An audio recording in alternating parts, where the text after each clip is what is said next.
La ponencia la va a llevar a cabo Elena Cascante, que es socia directora del Observatorio de Generación y Talento y presidenta de la Asociación 50 Plus, y que nos va a hablar de la diversidad generacional como fuente de riqueza para todos y como un imperativo en la organización que quiera ser competitiva en el siglo XXI a través de distintos estudios y de un punto de vista científico, ¿no? Muy sí, así, efectivamente. Pues Elena, cuando quieras. Muchas gracias. Voy primero a confirmar cómo puedo pasar mi diapositivas, mi presentación. Ajá. Bueno, pues buenos días a todos. Tengo una buenísima noticia y es que está lloviendo. Y está lloviendo y yo creo que tenemos que congratularnos todos de este hecho. Lo que pasa es que hemos descolocado esta jornada y esta sesión y quiero pedir todo el ánimo posible del mundo y el apoyo a todo este equipo de Intrama que está reinventando esta sesión sobre la marcha y que también a nosotros nos está pidiendo que nos reinventemos. En principio, no sé si tengo 25 minutos, 15, 10, dependiendo de si llega o no llega el siguiente ponente, pero yo soy boomer y me voy a adaptar a esta situación para que luego no digan de que no tenemos capacidad de adaptación.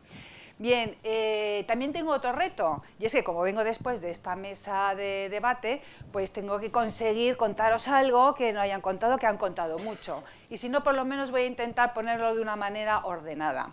No voy a entrar en justificar la diversidad generacional, que está más que justificada, porque los sociólogos ya tozudamente nos han dicho que hay esta realidad y que cualquier persona que hemos vivido un momento económico, político, social, cultural y en un ámbito geográfico próximo, pues tenemos una manera de mirar el mundo. No voy a justificar eso porque lo tenemos absolutamente claro. Lo que sí es que desde el Observatorio de Generación y Talento, cuando hemos nacido, nos hemos planteado ¿cómo es esta realidad generacional en el ámbito de trabajo? ¿Cuál es el talento de cada una de estas generaciones? Y, por tanto, intentar definir cuál es una competencia generacional, ya que estamos hablando de recursos humanos. ¿Cuáles son esas fortalezas? ¿Cuáles son esas áreas de mejora? ¿Cuál es esa hoja de ruta? Y también nos hemos puesto a pensar en un montón de desafíos que tenemos que enfrentarnos. Han aparecido muchísimos desafíos que nos tenemos que poner encima con respecto a la gestión de personas. Y todo ello para poder empezar a trabajar, para implantar políticas activas que desarrollen el talento, el compromiso y, ojo, y minimicen la adversidad generacional que viven todas las personas en el ámbito laboral por las circunstancias económicas y de crisis que estamos viviendo, que muchas veces nos olvidamos de hablar de adversidad generacional. En una primera instancia, fíjate tú si han salido retos, y no los voy a repetir aquí, cuando empezamos a pensar desde el observatorio por dónde deberíamos de empezar y desde dónde deberíamos de empezar en nombre de las organizaciones también, pues nos dimos cuenta que, como siempre, es una dimensión que se cruza con todo el ámbito del negocio y de la empresa. Al final, la edad, la realidad generacional, junto con muchas otras realidades, se cruza con el talento, se cruza con el compromiso, se cruza con el liderazgo, con la retribución, con la compensación, con la conciliación, con la responsabilidad social. Por lo tanto, fijaros si tenemos dimensiones que acometer desde esta perspectiva. Nosotros, pensando en estas diferentes realidades, pensamos internamente, primero con nuestro consejo asesor, que está constituido por miembros de la sociedad, de la empresa, de las personas, porque esto impacta a todos. Les pedimos que nos abrieran la mente para comprender por dónde debíamos de empezar. Y finalmente, junto con nuestro comité promotor, que sí son empresas, decidimos que aunque queríamos empezar con el cómo, implantar políticas activas que potenciaran el talento, lo interconectaran, etcétera, etcétera, nos parecía que lo más coherente era empezar por el principio, no con el cómo, sino por el quién es. ¿Quién son las personas? ¿Quién son estas personas desde su realidad generacional? Nos parecía que lo lógico era hacer un diagnóstico de situación, de cómo es esa realidad generacional. Y decidimos empezar a trabajar desde esta perspectiva. Y empezamos a trabajar donde creemos que debemos de trabajar, ya que estamos todos en el kilómetro cero, con empresas interesadas y comprometidas con asomarse en comprender esta realidad generacional para empezar a trabajar. Empezamos a trabajar con estas empresas que se sumaron al observatorio y en ese camino nos dimos cuenta de la importancia de comprender y de ser solventes a la hora de definir ese talento intergeneracional. Y decidimos elevarlo a nivel de estudio. También es verdad con la ayuda de nuestro socio académico, el ICADE. Porque a partir de ese momento de generar esa base de conocimiento, era cuando teníamos que empezar a trabajar, por lo tanto teníamos que ser lo suficientemente rigurosos y solventes. En este caso, entonces, las reflexiones que vengo a traeros, las conclusiones del trabajo y de este estudio, provienen de ese rigor. Provienen de 31 empresas que han trabajado durante 2 años, tanto en Madrid como en Barcelona. Proviene de haber hecho 16 focus group donde han trabajado 156 empleados de cada una de las generaciones, de haber trabajado 8 workshops con más de 165 profesionales de recursos humanos y de responsabilidad social, y además de haber recibido casi 5.000 respuestas de una encuesta que lanzamos de empleados para contarnos cómo se definían ellos como generación. Por lo tanto, consideramos, y así nos lo hace ver el ICADE, que tenemos ante nosotros, y lo compartimos con vosotros, el primer estudio con rigor científico sobre talento intergeneracional en España. Y a partir de aquí, a partir de este trabajo y de este estudio, vienen las primeras reflexiones o las reflexiones que voy a compartir con todos vosotros. No me voy a dedicar a ver que me he pasado una de las transparencias. No me voy a dedicar a detallaros efectivamente cuál es esa competencia generacional, porque os la voy a proyectar en la pantalla y además lo tenéis en el informe ejecutivo que os lo podéis descargar de nuestra página web. Por lo tanto, voy a ir un poco a las reflexiones. Con respecto a los veteranos, vamos a hacer un recorrido rápido por todas las generaciones. Los veteranos, los más tradicionalistas, ojo, nos han pedido que les llamemos los seniors, no les gusta nada la palabra tradicionalistas ni de veteranos. Es una generación que prácticamente hemos trabajado con muy poquitos, porque tienen ahora más de 62 años y están los hermanos pequeños de esta generación, están actualmente en el ámbito laboral, pero los demás ya se han jubilado.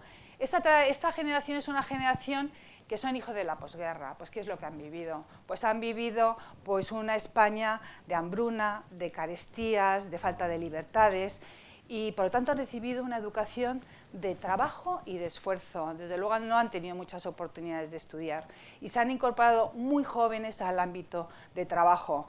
Y toda la vida han estado trabajando, porque prácticamente es a lo que se han dedicado, y además trabajando prácticamente en una de las organizaciones. Hoy se enfrentan a la gran temida jubilación.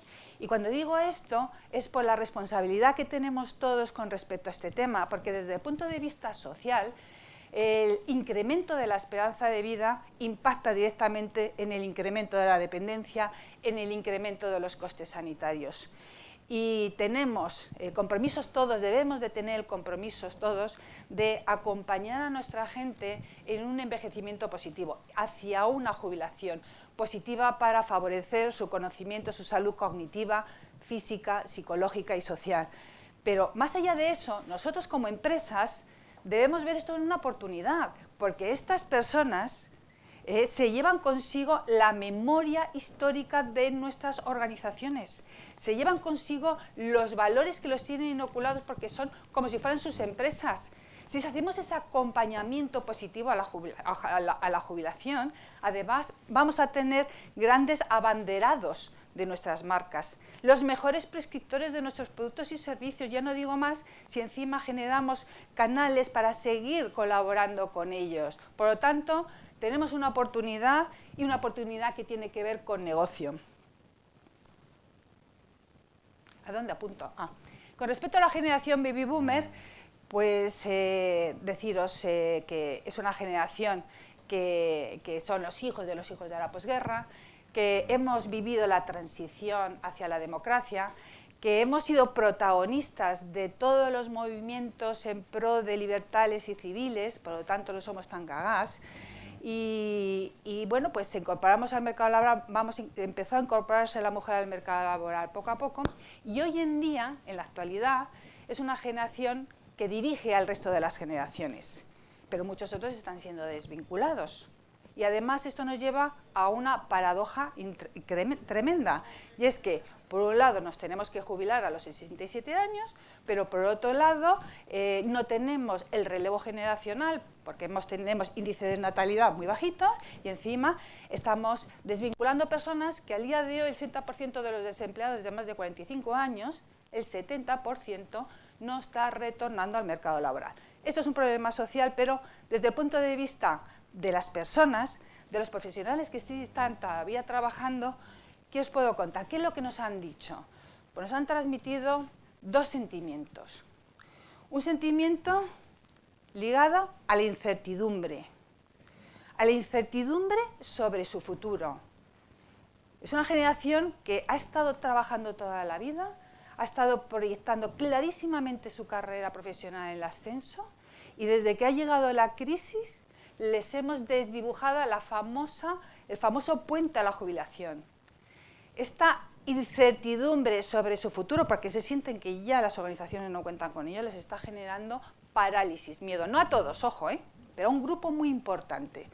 Les está generando ese parálisis porque no saben qué va a ser de ellos. Con respecto a las empresas, tenemos una gran oportunidad, que es ser transparentes con este colectivo y comunicar. Lo que haya que comunicar, pero que sepan cuál va a ser su recorrido, porque ya no lo saben, para minimizar y para generar una paz social mucho más favorable. Otro de los sentimientos que nos están transmitiendo es, de alguna manera, tristeza. Tristeza porque, aparte de que ellos quieren seguir trabajando y quieren seguir abordando sus carreras de la misma manera que antes, se siente que el trato ya con ellos es distinto y nos están demandando dos R's importantísimas: respeto y reconocimiento. Fijaros lo que significa respeto y reconocimiento. ¿Y por qué ese respeto y reconocimiento? Después de tantos años de trabajo, porque también esta generación prácticamente está trabajando en 1, 2, 3 compañías, llevan 20, 30 años y les estamos arrinconando y no les estamos dando ni tan siquiera una palmadita por tanto trabajo y tanto esfuerzo. Por lo tanto, aquí desde luego, y además las empresas, siempre poniéndonos la gorra de recursos humanos y de las organizaciones, tenemos un gran reto, porque después de prejubilaciones, jubilaciones anticipadas, de desvinculaciones, como lo queramos llamar, esa vía ya se está agotando y tenemos que trabajar hasta los 67 años. Por lo tanto, tendremos que acompañar a nuestros empleados a que sigan aportando valor hasta el final. Es un tema de corresponsabilidad, también es un tema nuestro, ser empleables. Y para ese camino a la empleabilidad tendremos que empezar a proyectar a lo mejor nuevos roles, nuevas funciones, nuevas carreras profesionales y luego gestionar y formar en el gap generacional, en las competencias que no tenemos, como es lógico, las nuevas. Por lo tanto, y otra de las cosas fundamentales, porque en el 2020 nos vamos a empezar a jubilar, es que el conocimiento que tenemos no lo vamos a llevar. Tendremos que gestionar que el conocimiento se quede en las organizaciones y en las nuevas generaciones. Con respecto a la generación X, bueno, pues una generación que nace en la transición y vive en la sociedad nuevos cambios y sobre todo un nuevo rol en la mujer, ¿no? Desde el punto de vista de familia, nuevas familias, incorporación de la mujer en el ámbito de trabajo de manera dual. Es una generación que sí ha sido alentada a estudiar, sí ya son licenciados.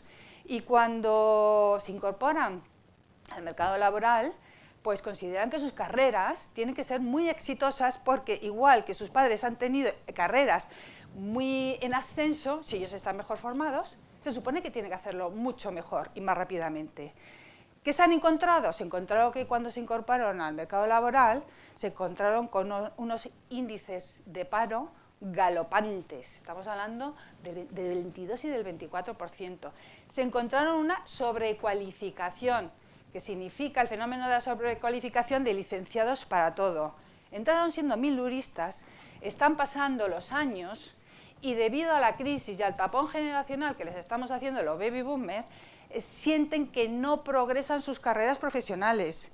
Y estos jóvenes maduros, porque van cumpliendo años, que ya tienen una media de 40 años, se sienten que no están cumpliendo sus expectativas tampoco personales, de familia, de ahorros, de casa, Y esto tiene una derivada clarísima de desmotivación y de compromiso. Y además es la fuerza laboral que todos estamos mirando, porque es la bisagra entre lo moderno, lo antiguo, los jóvenes, los que están tomando el relevo del liderazgo de equipos, etc. Y sin embargo, los tenemos desmotivados y comprometidos. ¿Qué más nos han contado esta generación? Pues que están estresados, viven una tensión continuada. Uno de los motivos, bueno, hay dos motivos. Uno, por el mundo que les ha tocado vivir, porque según llegan, empieza este mundo de locos global, totalmente vertiginoso, donde la gestión del cambio es constantemente, donde la transformación es constante, se tiene que ir adaptando y formándose constantemente, lo que les genera gran estrés, porque una de las fortalezas de esta generación es que son muy responsables y quieren llegar a todo. Pero ojo, además están en edad de tener familia, de tener hijos, y tienen que armonizar todo esto teniendo familias, teniendo hijos, con lo cual ese estrés está sumando también a lo que es la presión de las generaciones jóvenes, que se dan cuenta que llegan con mucha ambición. ¿Qué tenemos que hacer con esta generación, entre muchas cosas? Pues tendremos que empezar a proyectarles carreras profesionales, si no son en vertical, porque estamos los baby boomers y no nos queremos ir, pues a lo mejor tendremos que proyectar las carreras de otra manera, con contenidos, por proyectos horizontales, diagonales, y desde luego reconocerles un salario, ¿no?, donde puedan progresar en sus vidas, y por supuesto conciliación de la vida familiar y de la vida laboral. Estoy resumiendo muchas cosas son las que tenemos que hacer en ese sentido. Uy, me quedo en los baby boomers, me tenéis que decir que no he avanzado. Bueno, aquí estaban un poco las principales fortalezas y debilidades de esta generación, pero las podéis ver en el informe.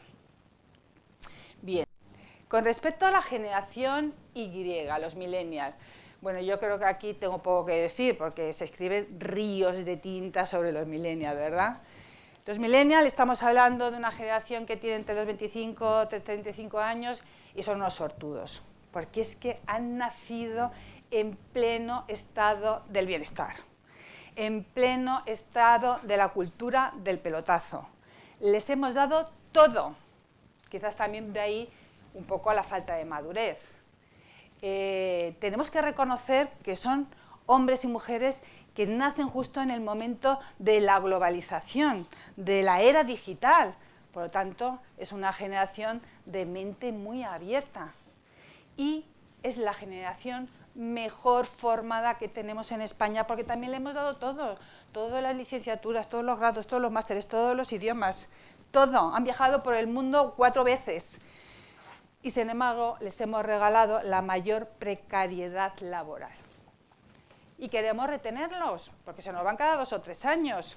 Y sin embargo, no les importa la precariedad laboral, porque lo que quieren ellos es enamorarse de las organizaciones en las que están. Lo que quieren los millennials es estar en empresas con culturas y con valores del siglo XXI, abiertas al mundo, empresas que surfeen la innovación constantemente, que haya una formación continuada, que ellos puedan nutrirse, porque sí, en eso son ambiciosos. Ellos quieren progresar y quieren nutrirse del conocimiento de las empresas y de las personas que les rodean. Pero ojo, llevamos tanto tiempo diciendo que son nuestro maná, que son nuestros salvadores, los que van a hacernos la transformación digital para traer las empresas al siglo XXI, que se lo han creído.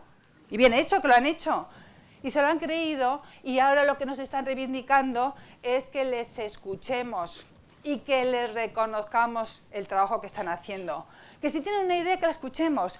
Y aunque sean el eslabón de una cadena, quieren saber la trascendencia de su trabajo en toda esa cadena.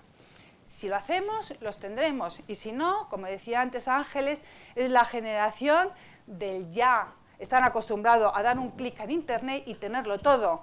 Y esa impaciencia y ese dinamismo hace a que tomen las decisiones muy rápidamente. Y me he quedado otra vez sin presentaros la pantalla donde venían las principales fortalezas de esta generación. Bien, la generación Z, ya estamos acabando. Estamos hablando de la generación de... ¿Cómo vamos? Fenomenal. Es la generación centennial, la generación... Bueno, tienen menos de 24 años, por lo tanto, esta generación se está asomando al mercado laboral en este momento. Los hermanos mayores de esta generación son los que en este momento están en práctica, son becarios, y el resto de esa generación todavía lo tenemos en el cole, con lo cual esperaremos a que crezcan para seguir analizándolos y estudiándolos. Esta es una generación que tiene vasos comunicantes con los millennials. ¿Por qué? Pues porque también han nacido en un momento de mundo global, mundo digital, pero ojo, los millennials cuando miran a los Z dicen, no, estos son los nativos digitales, no nosotros, son estos. Y es verdad que esto es lo que más les une a los millennials Z, pero hay muchos otros aspectos que tenemos que tener en cuenta que no les unen nada, pero nada, son completamente distintos. Y son distintos porque estos Zetas están creciendo en la mayor recesión económica a nivel mundial y a nivel de España, con índices de paro galopantes, con un cambio de clima apocalíptico, terrorismo internacional. Estos chavales se parecen mucho más a los tradicionalistas de vivir una posguerra que los millennials. Y además, precisamente por eso, cuestionan el mundo que están heredando. Cuando les decimos que con el trabajo y el esfuerzo son valores que hay que tener, no se lo creen. ¿Cómo que trabajo y esfuerzo? ¿Para qué? Si mis padres han trabajado y se han esforzado el indecible y han sido despedidos. Cuando les decimos que con la formación vamos a tener oportunidades, dice, ¿pero qué formación? Pero si mi hermano mayor tiene no sé cuántos másteres, idiomas, y está en casa, ¿os ha tenido que ir? Nos están cuestionando todo. Y además, como generación, tiene absolutamente inoculada la innovación y el emprendimiento. Y si desde luego no les damos lo que ellos nos demandan, desde luego van a tener el plan B, que es hacer su propia empresa. Tanto los millennials como la generación Z no nos están reivindicando alguna política con su nombre, con sus apellidos, de flexibilidad o de conciliación o de poder ir a jugar al fútbol. No, no nos están reivindicando programas, nos están reivindicando la mayor gestión del cambio dentro de nuestras organizaciones. Nueva cultura de trabajo con nuevos valores, nuevo liderazgo de equipos, dirección por objetivos, modelos de flexibilidad temporal y espacial. Estos son los que nos están pidiendo de verdad una gran transformación. Y termino, ¿verdad? Bien, pues acabando un poquito esta reflexión, está claro que, y además en esta mesa anterior lo hemos dicho, que hay muchísimas ventajas por las que tenemos que gestionar la diversidad generacional. No las voy a repetir porque se han dicho aquí, pero también quiero decir que para conseguir esos beneficios de la gestión de la diversidad, nos tenemos que remangar y nos tenemos que poner a trabajar. Y también se ha dicho en esta mesa, y desde luego hay áreas clarísimas en las que tenemos que atender. Una nueva cultura de trabajo donde integrar todas las diversidades. Y para eso vamos a tener que gestionar las creencias limitantes, las miradas que tenemos unos sobre los otros, que las sabéis que las hay. Vamos a tener que gestionar nuevos estilos de dirección, un liderazgo inclusivo, colaborativo, nosotros le llamamos intergeneracional. Jefes que sepan gestionar equipos intergeneracionales, que por cierto, y haciendo un paréntesis, este es en el nuevo lío que nos hemos metido en el observatorio, estudiar el liderazgo intergeneracional. Además, tenemos otro gran reto que es hacer una red de transmisión de conocimiento entre el conocimiento de los jóvenes y el conocimiento de los seniors, para que nos enriquezcamos todos. Tenemos además que hacer empleables a todas nuestras personas hasta la jubilación. Fijaros qué reto, hacerlos empleables hasta los 67 años o más. Definir una formación continuada, nuevos roles, nuevos programas, nuevas carreras. Tenemos que acompañar a nuestras personas hasta la jubilación sanas, porque vamos a trabajar cada vez más y por lo tanto cada vez es más importante nuestra salud a todos los niveles. Y nuevos modelos de trabajo. Me voy a parar aquí porque si no, no termino en hora porque son muchos retos los que tenemos que enfrentar. Pero tenemos dos opciones. Seguir gestionando desde la perspectiva economicista, descapitalizándonos de conocimiento, de compromiso, o girar un 180 grados y empezar a gestionar desde el talento independientemente de la edad. Y quizá así sí traigamos nuestras empresas al siglo XXI. Muchas gracias.